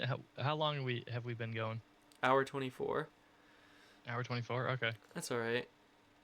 Yeah. So I'm not gonna play the clip because of the technical difficulties that it causes or whatever. But Trump said in an email that he'll speak to the DOJ about whether it's a possibility to pardon Ghislaine Maxwell. He was kind of like ambiguous on the when asked the question by a reporter. He's like, oh, I don't know. We'll see what the DOJ has to say, kind of thing. That's bullshit, dude. So I hate to say it, but that's like. Do you think she had in the Epstein? So there are two possibilities that I see here, right? Either he's involved and implicated in the files themselves, or the other possibility is that there's blackmail and threats if he releases them. Because, I don't necessarily think that if he was in them that he would campaign on releasing them as like one of his biggest campaign promises. I know. Yeah, that's a good point. Mike Johnson said in an interview with Piers Morgan that I watched today. The interview was probably yesterday. That they're working through it and they're working on releasing it, but it has to go through all these phases. I don't. That's kind of like wordplay. Thomas Massey is the only one who's actually trying to get them released and trying to force a vote to release them, because you know what they're doing. They're just redacting all this info, right? They're redacting all the big names. We're gonna black get pages. yeah. Yeah. It's just like the JFK files that were released when Trump was elected. We Yep. didn't find out any new info. I think it's so like you said, he's either involved or blackmail. I mean, I think there's a third possibility here, and it's there are higher up people, whether it be politicians or A-list celebrities, whoever it may be, that it could potentially cause so much domestic outrage. Like I think I absolutely believe they should be released, and I think it's disgusting that they're being held, but think about the potential implications of them being released. What? Okay, I guess from my understanding, the implication would be that the victims' names would be released. A bunch of powerful people in government, the government, there would be so many prosecutions that would have to occur. Prominent people in government would lose their positions. Is basically what I think could happen. That's like a worst case. But in the same interview Mike Johnson had with Piers Morgan, he said that there are thousands of victims, and that what they're trying to do with the files is make sure that the victims aren't over publicized because they want to protect them.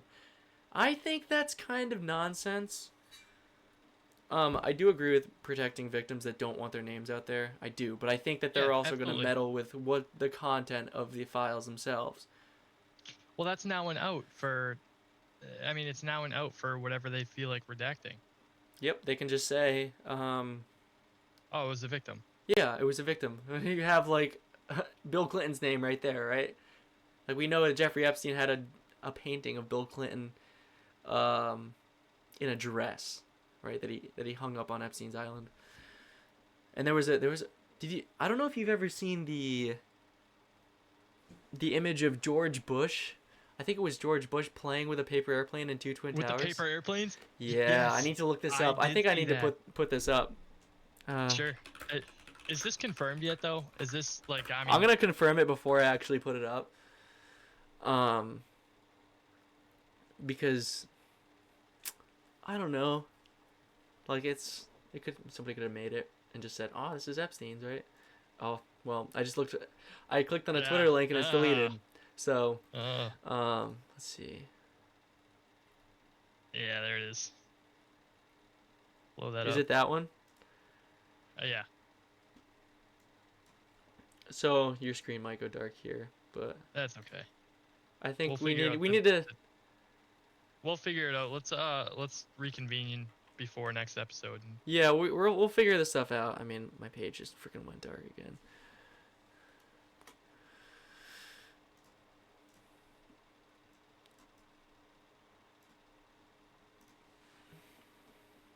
All right, so this is the alleged image or the alleged painting. So George Bush sitting on the floor, crisscross applesauce with a paper airplane. There's a paper airplane on the ground, and there are two crumbled piles of blocks. This is allegedly, yeah, I assume it's Jenga. This is allegedly what Epstein had hanging on the premises at Epstein's Island. So take what you will from that. We're gonna go back to your cam here. That's if that's true, right? People can look up the Bill Clinton one. I think that one's interesting too. Yeah. But yep. Like man. All right. That's implicating. Yeah. You want to wrap up? I want to cover one more thing. So. Oh yeah, absolutely. I think I said earlier in the week I wanted to talk about Russia-Ukraine maybe a little bit, but Sure. According to this article that I'm reading on Anti-War Russia says momentum towards Ukraine peace deal has been largely exhausted. I mean, this has kind of been known since August when Trump and Putin met in Alaska. Didn't really ever come to an agreement. They're just kind of like, the minds aren't melding here on what actually needs to happen for a peace deal. What are your thoughts on what's going on over there right now? I'll weigh in after you, but I have some stuff to say. I got to be honest. I haven't followed it as closely as I probably should be. But like, I guess, even though you haven't followed it closely, what are your thoughts? Like, just on what you do know. What do you think is the step that needs to happen here?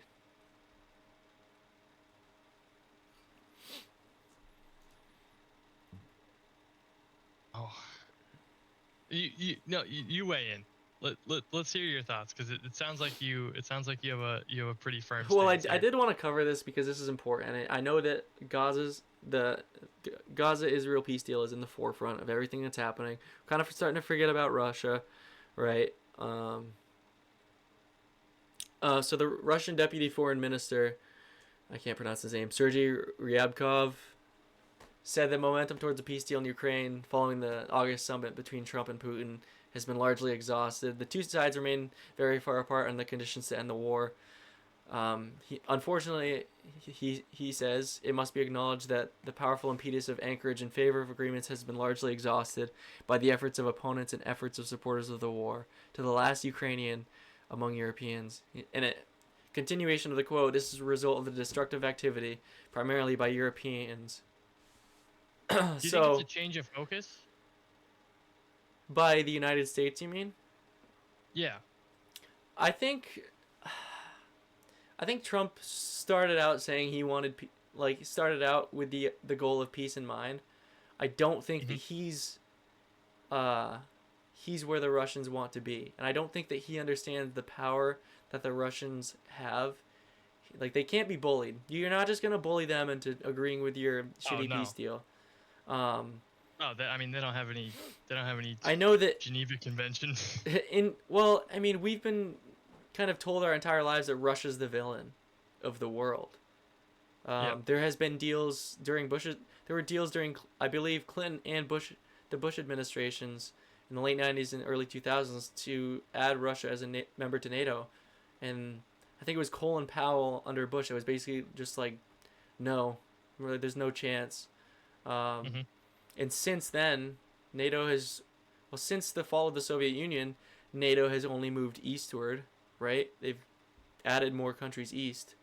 And then Kamala went to one of the NATO security summits when Biden was still president and said, yeah, we're going to add Ukraine as a member of NATO. That was Russia's red line when the Soviet Union fell. It's like, if you continue NATO expansion eastward, like, we're gonna have no choice but to be aggressive. And I'm not saying that like what they did is right, like attacking Ukrainians. Yeah. I don't think that was a good thing. I don't think it's like justified because of what NATO has done. But I think that there's evidence of a provocation because of, and here's the problem, right? United States and Russia had an unspoken agreement, or not unspoken, unwritten agreement of continuing NATO expansion, right? The United States agreed that NATO would not expand eastward, but this was not in writing. So the United States can just say, well, that never happened. Now Russia attacks Ukraine. As far as I previously read, they were gaining about like 2 miles of territory every day. They are making gains slowly but surely, and Trump it says it in this article. So I'll just read it from here. It's unclear if hold on. Can I take a quick tea break? Yeah. I'll just want to read the article? I'll just monologue a little bit. All right. So I'm back. One of Trump's big criticisms of the last administration is that we shouldn't be sending more weapons to Ukraine, right? And then we have sent weapons to Ukraine in this administration, right? And the most recent kind of want of the Trump administration, or a proposal, and this is based on what Trump also said, that he believes Ukraine with support from Europe could win the war and retake all the territory Russia has captured. right? That's a bold claim. And now his administration is considering providing Ukraine with Tomahawk missiles, which would mark a significant escalation of the proxy war since they have a range of over 1,000 miles. Um, Russia obviously warned strongly against this, saying it would be a serious shift in the situation, um, and that those urging Washington towards such a move realize the depth and gravity of its consequences. Now, Tomahawk missiles are typically launched via naval assets, like submarines or ships. They're only recently have they kind of explored the capability of launching them from land launchers. But this is a grave escalation. Trump saying that Ukraine can win the war. The evidence does not support that claim. Russia is fighting a war of attrition, and they have more souls to sacrifice. It's the brutal nature of war. They can throw more men at the fight, just as they did in World War II. Just manpower, and the ability to kind of deal with the conditions. So much of the war in Ukraine and Russia is just drone fighting each other. Just ruthless drone attacks on both sides. I don't know if you haven't seen any videos of the videos, I encourage you to look them up. Drones chasing people in trucks with grenades or bombs strapped to them. People trying to escape and just fighting for their lives. People sleeping on the battlefield, and drones just go over and drop a grenade on them, and you see the person explode. All right. But yeah, like catch me so basically what I was talking about is that Trump believes that with European support, Ukraine can beat Russia and retake all the territory that they have lost. And he also said in the past week that he is considering sending Tomahawks to Ukraine, which have a range of over 1,000 miles. You know, I think in general, at this point, I think the U.S. needs to put its focus toward domestic issues. I think that I agree with you. We need to stop sending money and stop sending resources to conflicts that, what I'm going to say, don't involve us. But when I say don't involve us, I'm not saying shouldn't have an effect on us. You know, like we've talked about, what's going on in Israel and in Gaza is terrible. What's going on in Russia, Ukraine is terrible. But I mean, we have so many domestic issues. Yeah. And it just seems like we're more concerned with foreign issues than we are domestic. Oh, dude, now I gotta pee. Okay, let me just say something about that. I'm gonna go for a pee break if you don't mind. I don't know how much longer we want to do, but I don't think we're entirely done with covering this issue. But so I think this is just an escalation. I think that Trump wanted peace, and now he's just like, well, the Russians didn't do exactly what I wanted to do. They didn't bow down to me, so now I'm just gonna, like, I don't know, ruin any chance at peace, right? I think there was I was going to say this earlier. There was a deal on the table in 2022 that Russia retains the territory that at the time they had advanced to, and the war stops. But the biggest, from not necessarily my understanding, but what I believe is that the biggest stall to any sort of peace is that Ukraine would not accept any of the territorial capture of the Russians. And then it's like, Ukraine is not in the position to say, well, we're not going to agree to anything because you captured our territory, right? You're not in the position to really argue that if you're the one who's being conquered. You're the sovereign nation that has been taken over, and you are fighting back, but you don't have the capability without the support of NATO and the United States, like NATO countries in Europe and the United States, which is also an ally, and also part of NATO. But like, you don't have the capability to fend off Russia on your own. So you want to drag every other country in to NATO to try and like secure this victory where all the terms that you want have to be met. It's just not realistic. I'm gonna go pee real quick. Sorry, I gotta go. You can wait till I get back or just monologue a little bit, but just give your thoughts. All right, let's see does anyone have any comments? But yeah, I guess I'll kind of spitball. But yeah, Russia's kind of playing the part of them having a big brother and big brother being allies or the United States.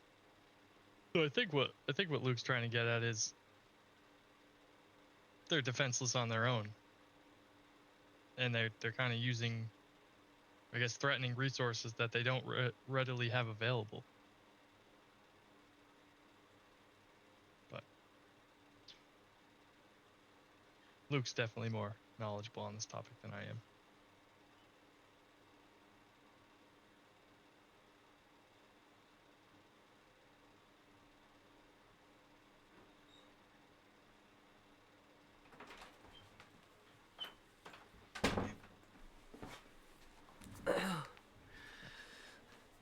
So, Luke, you back? Yeah.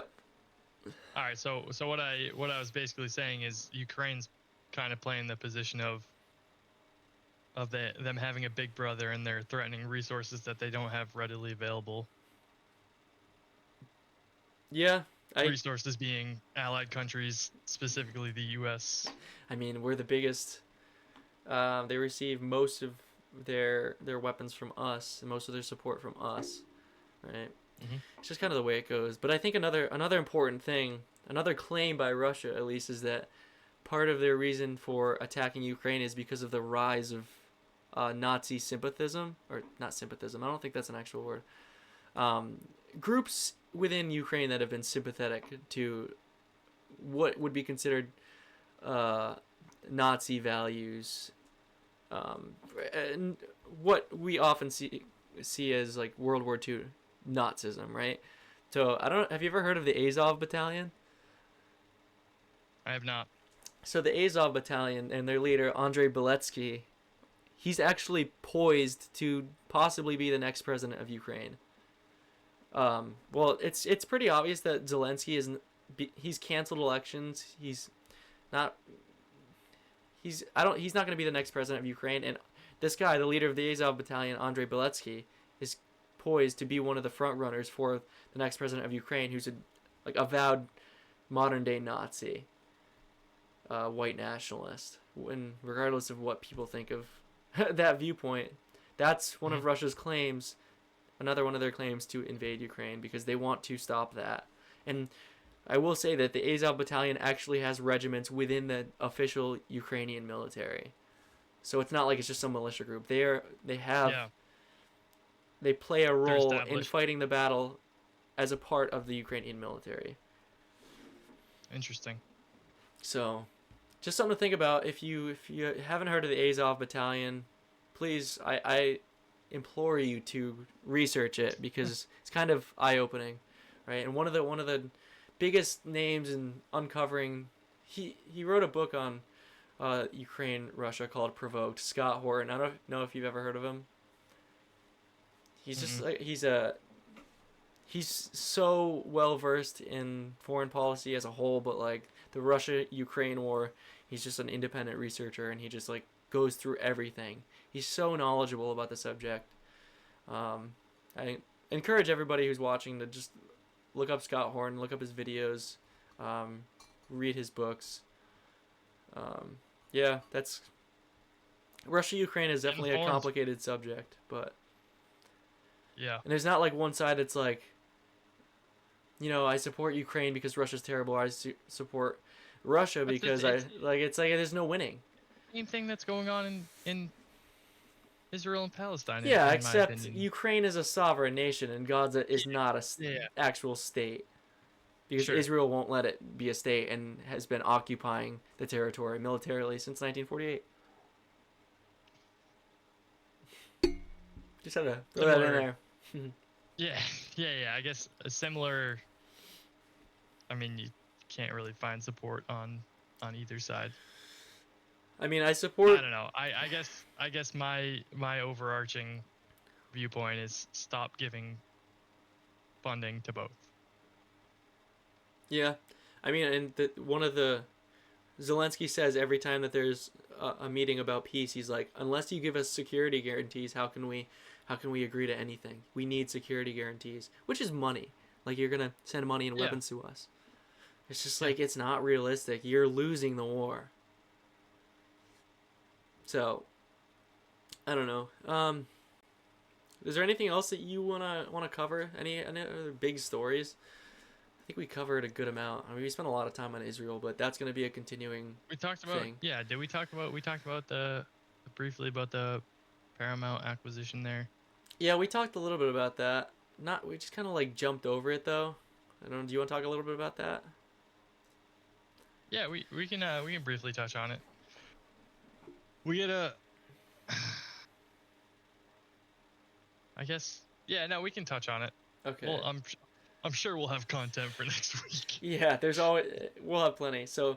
basically, the quick rundown is that um, David Ellison, Larry Ellison's son, who recently acquired Paramount, and Paramount owns CBS. They just acquired the Free Press, which is like an independent news organization, for approximately 150 million dollars, right? Hmm. I've seen some estimations on like based on their view count and their annual subscribers that their valuation is at like 20 to 30 million, something around that. They spent Mm. 150 million on it, and they're So installing Barry Weiss, the the lead editor at the Free Press, who's a self-proclaimed fanatical Zionist, as the new like head honcho at CBS News. is the Free Press, was that right left leaning? Because Um, I I think it's a mix of both. I think it's typically right mixed of leaning. both. I think Barry Okay. Weiss. I know that Coleman Hughes is on the Free Press. He's right leaning, but pro Israel. I believe Barry Weiss is right leaning, but So pro let me Israel. ask But you this: Do you think this feel is free to fact check. yeah? Do you think this is a overstep or a breach between media and corporation, in the sense that, is this just further evidence that large corporations are controlling the media? Um, I think it just means if you have money, you can have power. But I don't think like not everybody with money necessarily wants power, right? Like Elon bought Twitter with the goal to restore free speech to the platform, right? Hmm. Yeah. And he's not like saying that we're gonna now push this narrative. But Larry Ellison, who has said in interviews that if you don't support Israel, then you probably shouldn't work for Oracle. He's the biggest private donor to the Israel Defense Forces, which I don't really know what reasoning there is to fund them. They're already funded enough by our tax dollars, but uh, I I think it's like a little bit of a I think it's a breach of like another breach of a foreign entity. They're gonna push more pro Israel propaganda. It's not an inconvenient. It's a very convenient time where Israel is losing the public relations battle. Like Hmm. half of the Yeah. right is turning against Israel. Most of the left is turning against them. They're paying influencers on social media $7,000 a post to post pro Israel propaganda. We got a question I'll answer after I monologue a little bit. And then TikTok, the TikTok acquisition by David Ellison's father, Larry Ellison, and then you're installing a former IDF soldier as like the czar for the content moderation. I encourage everybody to look this up. Um, and then TikTok bans the. I don't know if you've heard of the juice emoji, like the juice box. Yeah. Yeah. Yeah. I saw People because on people using that. people use that Yeah. as Yeah. like the Jews, right? That's like what they Use. use that Yeah. emoji. TikTok bans Yeah. that. Um, and I should say that I haven't been on TikTok in like I don't go a on it couple either. years. Um, but as far as I know, TikTok was becoming extremely not biased, but a lot of content was leaning to the pro-Palestinian side of things, and so acquiring that as like in turning the tide and pushing the algorithm to be more pro-Israel is definitely like in the interest of Israel to gain more popularity among the younger generation because so much of the Hmm. younger generation uses TikTok. It's like it's huge. And I would honestly make the claim now that it was safer in the hands of Chinese ownership than it is in terms of American ownership because under American ownership, you're basically just selling out to a foreign nation that has more of an It can interest be so in easily influenced. America. Yeah. And if it I want to make this kind of not declaration but claim, like, if this is your first time hearing like what would be considered anti-Israel talking points, I encourage you to just listen, do your research, uh, look up the atrocities that Israel has committed in their history. The IDF was founded on terrorist gangs. I don't know if you knew that. Well, yeah, like I said, no, like I said, I mean, I was maybe not supporting, but I didn't I didn't see anything wrong with supporting Israel until, what did I say, a month ago, something like that. Well, it's like And then as a Christian, it's like you were told like that's what you had to do, kind of, and that's I wouldn't say that's necessarily why well, I not even from supported a them, but religious just like a, standpoint, a from right wing yeah, from a thing. right wing standpoint, not a religious standpoint. But yeah, I mean, just so I guess that kind of leads us to that question there. Um, that what was it here? Yeah, what news sources are people going to for unbiased takes? Uh, That is a good question. Not many of yeah, them. I guess I'll maybe I'll give my spiel on it and then you take it away. But Yeah. my my thought is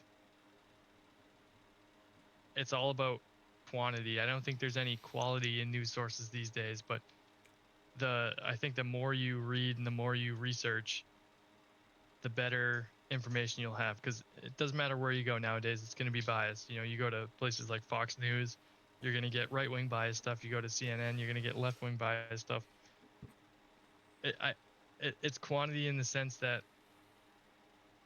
I think you should get your information from as many sources as possible and then base your opinions and your viewpoints off of all of it, not one single source. Mm-hmm. Um, What are your thoughts? so I guess it depends on what kind of news you're looking for. In terms of foreign policy news, I go to antiwar.com. They've been so consistent. They always every single day there's it's like a couple of maybe a few people posting stories on there. Every day basically Dave DeCamp does a 30-minute video breakdown of all the biggest foreign policy news of the day. Um, but I like you said, I agree with just finding the quantity, and be able to kind of extrapolate at least what you believe based on the sources that you have, right? There's going to be Mm-hmm. sources biased to the Yeah, left, to the right, pro-Israel, anti-Israel in this kind of case with, all the big Zionist acquisitions, but there's just kind of like figuring out what you truly believe and what you feel is right. Set your moral compass to north in the direction of good and not evil, and make sure your heart is in the right place, and have compassion for people yep, despite what they believe, right? Like, I'm sure that a lot of Palestinians would not agree with most of my right wing viewpoints, right?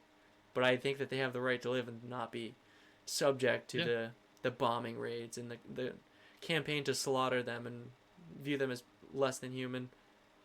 sure. Um, All right, you want to Fox News is oh, yeah, very pro-Israel, right-leaning, but pro-Israel, kind of like center-right. A lot of left-leaning sources: CNN, CBS. Well, I don't know if CBS would be anymore with Barry Weiss, but New York New Times, York Times, Washington Post. Washington Just Post, get the yep, most information. I know it's hard. It's not probably not the Infowars. Infowars. It's probably not If like if you're not super involved with politics or news, it's not going to be on like the forefront of your mind to every day go and look at the news, but because it takes time. But yeah, and also antiwar.com is I a good guess one. the Watching other stuff point on to like that is C-SPAN. don't believe the first thing that you see on social media. Yeah, that's very true. Too many of those AI videos, man. Yeah, so many.